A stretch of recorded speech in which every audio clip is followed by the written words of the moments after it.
But talk to me about the debacle we saw in Queensland last week. Coal's now kryptonite in Queensland. All coal-fired power stations will be shut by 2035. The Premier's going to spend $62 billion that we don't have, Gary, on a whole lot of boondoggles, including 2 hydro stations to replace what's working but we're shutting down. This is a shocking time at the moment for energy security in this country. Well, it is, and Peter, this is madness. I mean, even the International Energy Agency has just released figures that shows that since 2013, coal is on the march. It's the thing everybody else around the world is gravitating to, not renewables. And yet here we've got the biggest supply of that beautiful black coking coal just a few hundred kilometres from where Keith's sitting in Bundy and where I'm sitting here in Brisbane.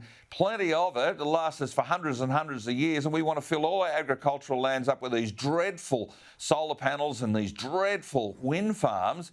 And for $62 billion, we're not building any real dams for water storage to grow more food.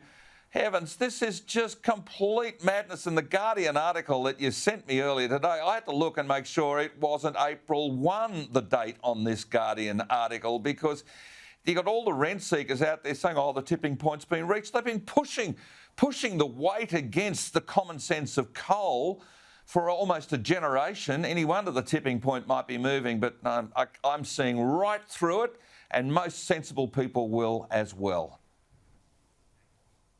Yeah, I mean, honestly, Keith, you and I have been talking about dams for 10 years. The idea that the Palaszczuk government's going to build dams when they haven't built a dam for years and years and years to prop up power in the state, it beggars belief. Give me a response on that, but also tell us, this Christina Keneally Cup on the weekend, who got it and how did they get it? Peter, I'm first-time participant at CPAC. First-time participant, and look, I've seen some media today that makes it sound like it was a bunch of skinheads sitting around doing needlepoint swastikas. It's just ridiculous. Common sense people that want common sense policy from a common sense government. Now, the Keneally Cup goes to the individual thought to have most impact on increasing ticket sales and attendance. Started with 4, narrowed down to 2. That was Dan Andrews, that fighter against freedom in Victoria. And, of course, the New South Wales Liberals' own Matt Keane.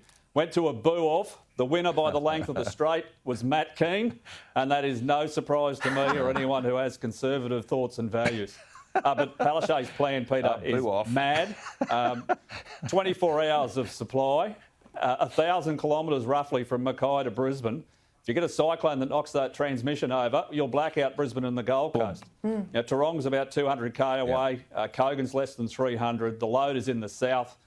This is insane. And she's said herself, they're going to close coal but keep coal open. I'm not sure how you do both.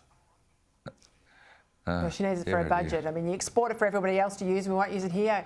Gary, Keith, got to leave it there. Gentlemen, thank you as always.